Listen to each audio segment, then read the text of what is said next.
bienvenidos a Diálogos para la Esperanza. Es un placer estar nuevamente cerca de ustedes.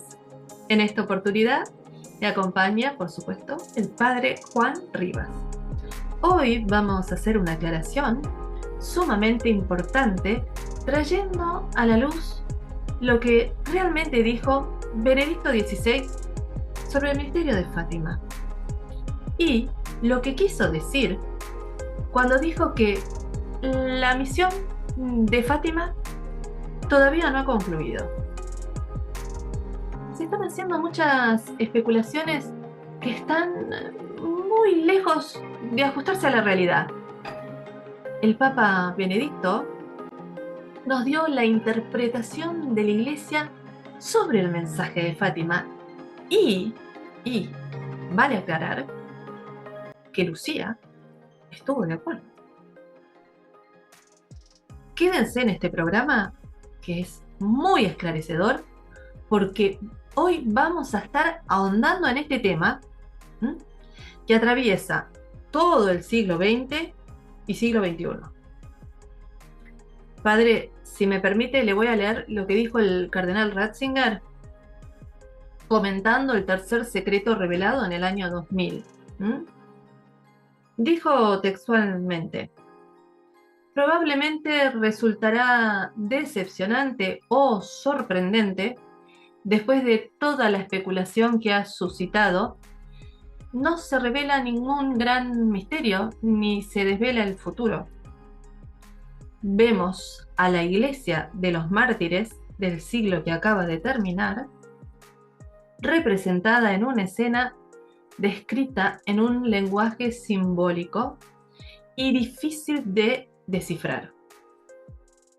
¿Es esto lo que la Madre del Señor quiso comunicar a la cristiandad y a la humanidad en un momento de gran dificultad y angustia? En efecto, Clary, el mensaje de Fátima predijo lo que iba a ser el siglo XX, al que Juan Pablo II llamó el siglo de las lágrimas. Lágrimas de la humanidad que iba a sufrir las consecuencias por haberse alejado de Dios y sufriría numerosas y cruentas guerras. Lágrimas de los papas y de la Iglesia, pero sobre todo lágrimas de María por ver a muchas almas precipitarse en el infierno, a pesar de la amarga pasión de su hijo. En este sentido, tiene razón el cardenal Ratzinger en decir que no desvela el futuro, porque todas esas desgracias ya sucedieron. Y ahora lo que esperamos es la llegada del reino y el triunfo de María. Sí, de hecho, la Virgen María encarnó el cielo en la tierra y nos abrió las puertas del cielo. Como madre, debe ser muy doloroso la pérdida de tantos hijos. Es súper triste perder el reino de los cielos, ¿no? Como bien expresa el Evangelio de San Juan en el capítulo 14, donde el Señor mismo nos asegura que en la casa de su Padre hay muchas moradas y que Él mismo nos va a preparar un lugar. En fin, ¿cómo rechazar ese lugar asignado que tiene para cada uno? ¿Mm? Así es. Volviendo al texto del cardenal Ratzinger, me resultó notable una cita de San Juan de la Cruz que expone: el Padre, al darnos a su Hijo su única palabra, pues no tiene otra. Nos lo dijo todo de una vez en esta única palabra, y no tiene más que decir, porque lo que antes habló a los profetas en partes, ahora lo ha dicho todo de una vez al darnos al todo, que es su Hijo.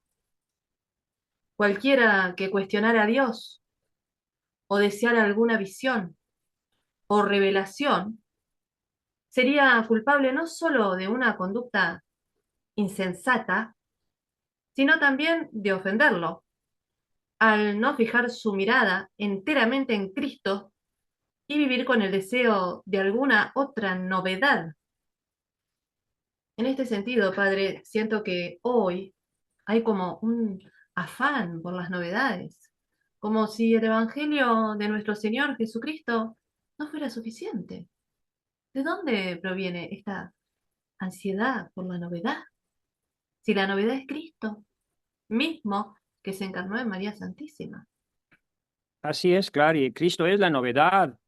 El Evangelio contiene todo lo que necesitamos saber y debemos practicar para nuestra salvación. No hace falta más, pero los recordatorios marianos son necesarios porque ese Evangelio de nuestro Señor Jesucristo es constantemente contradicho por nuestra cultura e incluso en algunos casos por sacerdotes, como aquel famoso sacerdote que dijo que no estamos seguros de lo que Cristo había dicho sobre el matrimonio, porque en aquellos tiempos no había grabadoras. Esta contradicción que hay en el mundo hace necesario los mensajes del cielo que nos recuerden el Evangelio. Claro, pero entonces, padre, ¿cuál es el criterio para discernir y entender el sentido de una revelación, para enmarcar un poco este asunto que hoy nos ocupa? Hay varios, y el primer criterio de verdad de una revelación privada es su orientación hacia Cristo. Si una revelación privada se presenta como un plan de salvación alternativo o ajeno al Evangelio, ciertamente no viene del Espíritu Santo. En segundo lugar, debemos recordar que esas profecías, profecía en el sentido bíblico, no significa predecir el futuro, sino como dijo el cardenal Ratzinger, recordarnos la voluntad de Dios en el presente e invitarnos a corregir nuestros caminos desviados que nos pueden llevar a la condenación eterna. El problema con las profecías marianas surgió con una frase quizá mal interpretada del Papa Juan XXIII, que dijo, no queremos profetas de desventuras. Juan XXIII se auguraba que después del concilio vendría una hermosa primavera eclesial, pero lo que vino fue un duro invierno. Por otro lado, hay que recordar que en el Antiguo Testamento los profetas que anuncian desgracias son los verdaderos profetas. Incluso el mismo Cristo puede ser catalogado como profeta de desventuras cuando lloró sobre Jerusalén y predijo que no quedaría piedra sobre piedra de ese lugar. Lo que no es verdad es que los profetas de calamidades o de desventuras quieran someter al pueblo por el miedo. Sus amenazas son tan solo un recordatorio de la seriedad de nuestra vida y de que nuestras actitudes tienen consecuencias. Si nos portamos bien, vendrán premios, si nos portamos mal, vendrán castigos. Por otro lado, yo tengo un problema con lo que dijo el cardenal Ratzinger en el año 2000. Dijo que íbamos a quedar decepcionados por la revelación del tercer secreto porque no contenía nada misterioso. Pero si es así, ¿por qué entonces tanta reticencia a revelar el tercer secreto? Si no contenía una advertencia atemorizante, ¿por qué Juan 23, después de leerlo, dijo que no quería saber nada de profetas de desventuras? Pero además el mismo Ratzinger, en una entrevista, aquí tengo su libro, que es un libro de obligación de leer para todo cristiano, Informe sobre la Fe, ¿sí? Había dicho que el tercer secreto encerraba una seria advertencia a la humanidad que se podría resumir en las palabras de Cristo, si no os convertís, todos igualmente pereceréis. Así le pregunta, le dice, entonces, insisto, dice el Vittorio Messori, ¿hay algo terrible en el manuscrito de Sor Lucía? Y fíjense cómo responde el Papa. Aunque así fuera, si no lo niega, pero aunque así fuera, esto no haría más que confirmar la parte ya conocida del mensaje de Fátima. Es lo mismo que Jesús recuerda con harta frecuencia y que no tuvo reparo en decir, si no os convertís, todos pereceréis. Así que, pues, yo considero que sí hay cosas que la Virgen nos advertía que iban a suceder y muchas de esas ya sucedieron y debemos corregir nuestra vida. Ajá. Mire, la verdad que no sabría qué decir sobre esta controversia, pero si le parece bien, repasemos la parte que se reveló del texto por el cardenal Ratzinger. ¿De acuerdo? La primera parte del secreto se refiere a un terrible momento. Los niños tuvieron una visión del infierno, vieron la caída de las almas de los pobres pecadores y se les dijo por qué habían sido expuestos a ese momento. Para salvar almas, para mostrar el camino a la salvación. Me vienen a la mente las palabras de la primera carta de Pedro. Como resultado de vuestra fe, obtenéis la salvación de vuestras almas. Clary, el tema del infierno es fundamental, porque si no hay infierno, no hay peligro de condenarnos. Y si no hay peligro de condenación, no necesitamos ningún salvador. Nuestro comportamiento no tiene consecuencias. Hagamos lo que hagamos, todos nos vamos a ir al cielo. Los justos y los injustos, los buenos y los malvados, compartiremos la misma bienaventuranza. Esto significa que nunca habrá justicia ni esperanza de que Dios ponga orden en el mundo. Entonces no habrá separación de trigo y cizaña. Entonces nunca estarán los cabritos a la izquierda y las ovejas a la derecha. Entonces no es necesario tener una túnica blanca ni la lámpara encendida, no es necesario pedir perdón ni arrepentirnos, porque el rico pulón se irá derechito al cielo por su cara bonita. En otras palabras, todo el evangelio es mentira. Y esta es la constante de los ateos. El infierno no existe, es un invento de la iglesia para someternos por el miedo. Por eso dicen algunos santos que la mayoría de la gente que está en el infierno son los que no creían en el infierno, porque el infierno es un dogma de fe. Y si Cristo murió en la cruz con los brazos abiertos, fue precisamente para librarnos del peligro de caer en el infierno. Al negar el infierno, Cristo deja de ser nuestro Salvador para convertirlo, como pretenden muchos hoy, en un predicador ambulante fracasado. Por eso yo prefiero repetir con Santa Teresa: no me mueve mi Dios para quererte el cielo que me tienes prometido, ni me mueve el infierno tan temido para dejar por eso de ofenderte. Tú me mueves, muéveme el verte, muéveme tus afrentas y tu muerte. Me mueve en tal manera que aunque no viera cielo yo te amara, y aunque no viera infierno te temiera. No me tienes que dar porque te quiera, pero es lo mismo que te quiero, te quisiera, y lo mismo que espero esperara. Ya no sé, ya no recuerdo el final, pero va por ahí. Por eso, si a nosotros nos corresponde pasar por la gran tribulación, por esa dificultad, tenemos que pensar que María es nuestro refugio y fortaleza. Y eso es para mí lo más importante de todos los mensajes de Fátima. Ella es el arca de salvación, porque dentro de esa arca está Cristo mismo. Me encanta el tema del arca. Bueno, si le parece, padre, pasamos a la tercera parte, ¿sí? Aquí el tema difiere mucho de lo que estamos acostumbrados a escuchar. El cardenal Ratzinger ya reveló todo en el 2000. Aún así, Así es. aún así, se sigue especulando con un remoto cumplimiento que no corresponde. Primero aclarar, primero aclarar. Sí, La hermana Lucía respondió señalando que había recibido la visión, pero no su interpretación. ¿Mm? Esto esto es muy muy importante, importante, muy importante. muy importante. La interpretación, dijo, no pertenecía a la vidente, sino a la iglesia. Sin embargo, tras leer el texto, afirmó que esta interpretación del cardenal Ratzinger la consideraba correcta. A continuación, vamos a intentar profundizar esta interpretación. Salvar almas se ha convertido en la palabra clave de la primera y la segunda parte del secreto. Y la palabra clave de esta tercera parte es el triple grito: penitencia, penitencia, penitencia. Me viene a la mente el comienzo del Evangelio: convertíos y creed en la buena nueva. Marcos 1:15. A ver, padre, vamos a empezar a desentrañar esta palabra penitencia. ¿Qué es la penitencia? Te lo voy a explicar con unas palabras de la misma Lucía en un diálogo que tuvo con uno de sus confesores, donde decía: la penitencia que Dios nos pide a cada uno es el cumplimiento exacto de nuestro deber y vivir en gracia cumpliendo los mandamientos. No nos pide cosas extraordinarias, ni sacrificios, ni azotes, ni nada de eso. Nos pide lo que exige el que cada uno cumpla con su deber.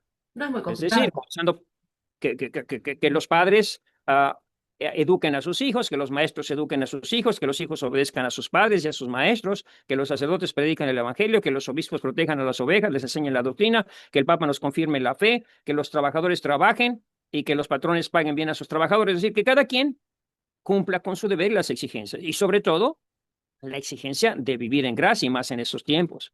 Tenemos que hacer un esfuerzo, y muy especialmente en este año santo, por vivir en gracia todo el tiempo. Bien, padre, yo también quisiera que nos ayudara a entender mejor las tres imágenes que aparecen en el tercer secreto. Por un lado, el ángel con espada de fuego, ciudad destruida y la montaña, y el Ujú. obispo vestido de blanco. Claro, y hay muchas interpretaciones en Internet, algunas muy válidas. Yo voy a dar la mía. El ángel con espada de fuego para mí es el ángel Uriel, es decir, el mismo que expulsó a nuestros padres del paraíso con una espada de fuego. Este ángel anuncia la última purificación del mundo antes de la llegada del reino. Ya sabemos que la primera purificación fue en tiempos de Noé con agua, la segunda purificación fue en sangre en los tiempos de Cristo y la tercera purificación es la purificación en fuego. Este es el fuego que purifica, quema la cizaña, pero purifica el oro y la plata, como lo dice San Pablo, viene a purificar el oro y la plata.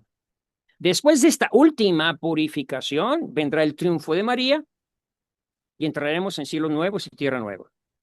El ascenso a la montaña, el Papa que con los obispos y los sacerdotes y la ciudad simbolizan la historia de la Iglesia, la historia de la salvación como un continuo y arduo ascenso de las almas virtuosas, de los pobres y afligidos que caen muchas veces, pero se levantan y perseveran hasta llegar a la cumbre. Lo mismo que dice el Apocalipsis, el que perseverare hasta el fin, dice nuestro Señor, el que perseverare hasta el fin, ese se salvará. Y las personas, pues el obispo vestido de blanco son todos los papas del siglo XX y XXI.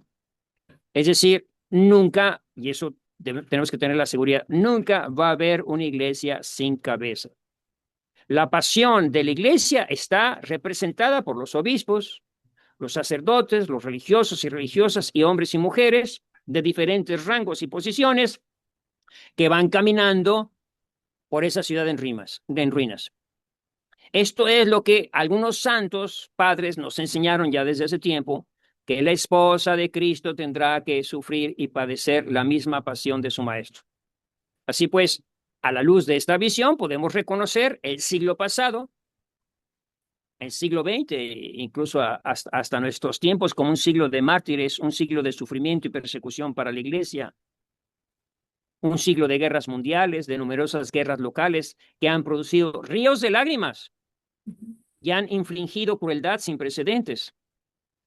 En la parte final del secreto, donde dice, bajo los brazos de la cruz, los ángeles recogen la sangre de los mártires y con ella dan vida a las almas que se encaminan hacia Dios, pues ya yo aplicaría la frase de Tertuliano, la sangre de los mártires es semilla de nuevos cristianos. Sí, podemos pues decir que como la muerte de Cristo de su costado herido nació la iglesia, así también de la muerte de estos testigos, de estos últimos mártires cristianos, la iglesia se vuelve fecunda y se renueva.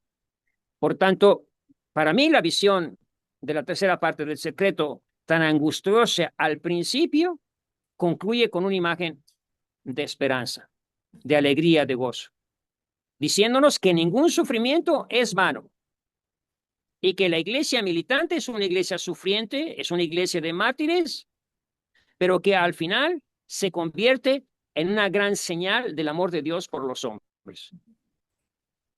Así lo veo yo. Bueno, pero entonces faltaría revisar un poco qué pasa con Rusia y el triunfo del Inmaculado Corazón. Bueno, pues, ¿qué pasa con Rusia? Pues Rusia ya expandió sus errores, no hay mucho que hacer ya con Rusia porque ya expandió sus errores por todas partes, ya se metió la teología de la liberación dentro de la iglesia, la revolución en los jóvenes, es decir, las amenazas o sí, las amenazas que la Virgen había dicho de que si no se convertía a Rusia iba a expandir sus errores incluso dentro de la iglesia, pues esos relajos ya todos sucedieron.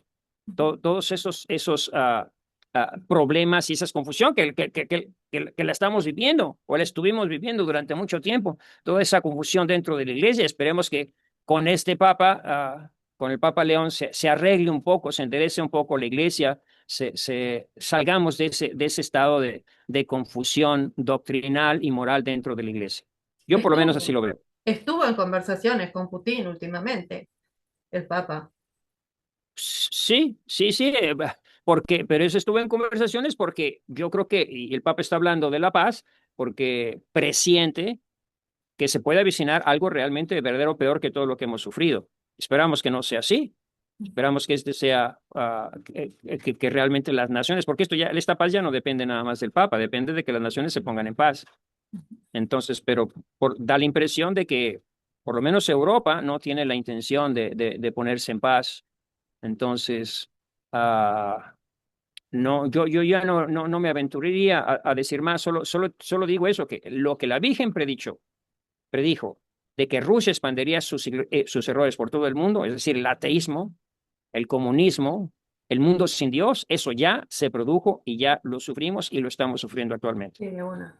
Sí, sí, sí, sí, eso está a las claras, o sea, eso es muy claro. Entonces, no creo que ya vaya a haber ninguna conversión más de Rusia de lo poquito que se logró. Ciertamente se logró. Hay que recordar, se me olvidaba mencionar algo realmente muy impresionante, que fue cuando, que fue 1977, 78 fue año mariano y 1979 cayó el muro de Berlín, si no me equivoco, ¿sí? Sin una bala. Entonces, algo la Virgen tomó en serio de lo que el Papa hizo, la consagración que hizo, aunque no mencionó a Rusia, mencionó a los países del este. Estoy hablando de la consagración que hizo Juan Pablo II en 1984, después del atentado. Fue la segunda o tercera después del atentado, y después la renovó. Entonces, algo sí pasó, benéfico sí vino con la caída del muro de Berlín y el acabose de la Guerra Fría. Pero entonces, ¿qué piensa usted que tiene que pasar para que triunfe el Inmaculado Corazón? Para que finalmente estemos en paz. Bueno, ya tiene que venir, o sea, lo que estamos esperando, ese triunfo de María, que es la última profecía de Fátima, no nos debemos olvidar. Al final, mi corazón inmaculado triunfará. Es lo que le falta nada más a esa profecía. Pero eso ya es un evento, en mi opinión, totalmente sobrenatural. Es decir, la Virgen tiene que mandar a San Miguel Arcángel, y encadenarlo en el infierno. Yo no sé si esto tenga alguna relación con León XIII, que propuso la oración a San Miguel Arcángel y que ahora parece que hay muchos que están promoviendo volverla a establecer como oración obligatoria en las misas, la oración a San Miguel Arcángel, pero ciertamente, sí, la batalla final ya es una batalla sobrenatural de los ángeles, ¿sí? Dios enviará a sus ángeles, ¿sí? La Virgen María encadenará a Satanás en el infierno y vendrá lo que todos estamos esperando ya, el triunfo de María y el reinado de Cristo. Esto tiene que venir y yo lo espero por lo menos en mi tiempo, en esta década. Esa es mi Digamos que esperanza. es el cumplimiento también de las profecías en el Apocalipsis.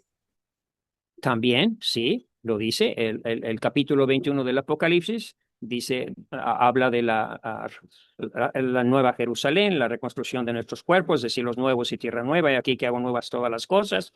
No es que se acabe el mundo, sino que se renueve el mundo, que es totalmente la renovación de todas las cosas. No es fin del mundo, sino Sí, renovación de todas las cosas. sí. Ahora, vuelvo a repetir, esa renovación no es algo que tenemos que esperar fantástico, sino que ya ahora viviendo en gracia, consagrándonos a María, cumpliendo con nuestro deber, ya puede venir esa renovación, viviendo en paz en nuestro hogar, que no haya insultos, que no haya más palabras. Si todos trabajáramos, que todas las familias se reunieran todos los días en las tardes, como hacer oración, a rezar el rosario, pues ese triunfo ya se estaría manifestando.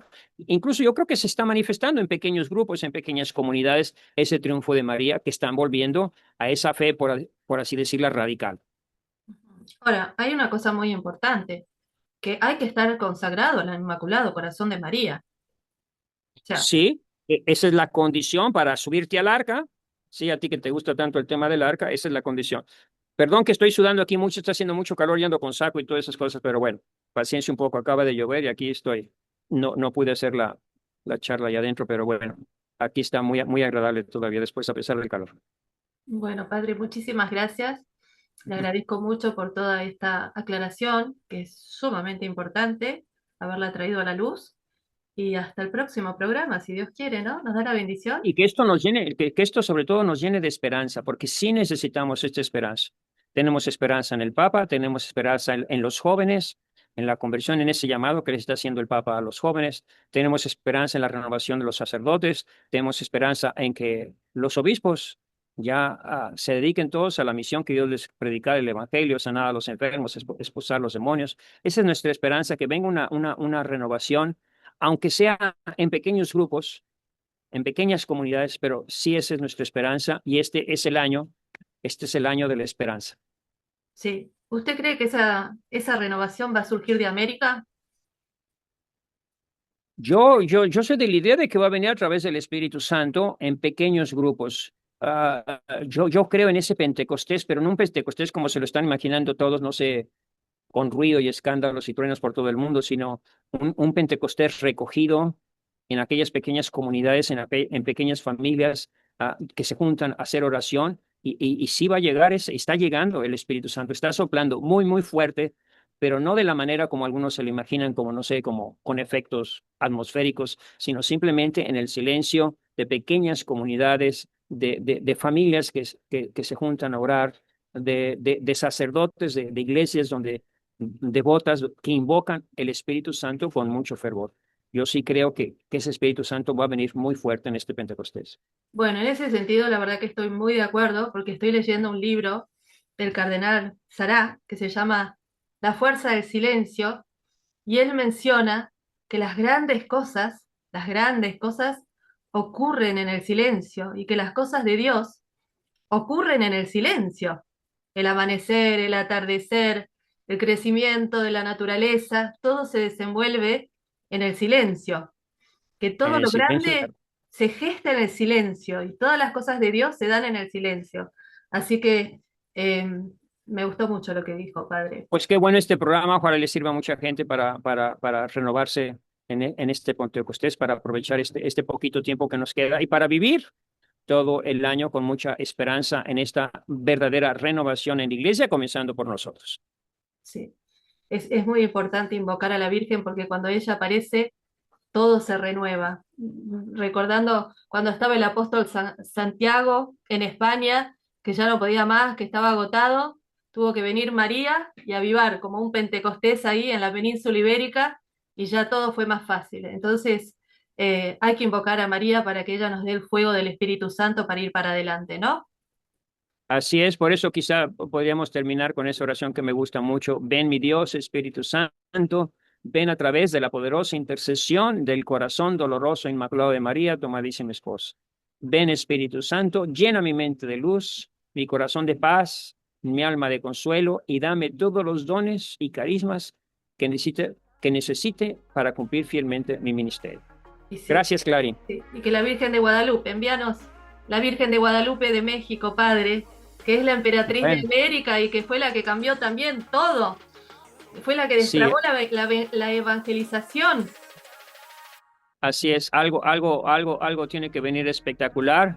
Sí, he escuchado noticias muy interesantes de, ah, de un cambio en los obispos, sí, que están más interesados en vivir el misterio guadalupano, en luchar en defender la vida, sí, en luchar contra la serpiente emplumada que nos está destruyendo y trayendo mucha violencia al país.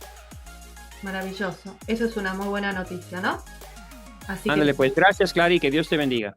muchas gracias, Padre. Chaucito. Bendiciones. Bye bye. Bye bye.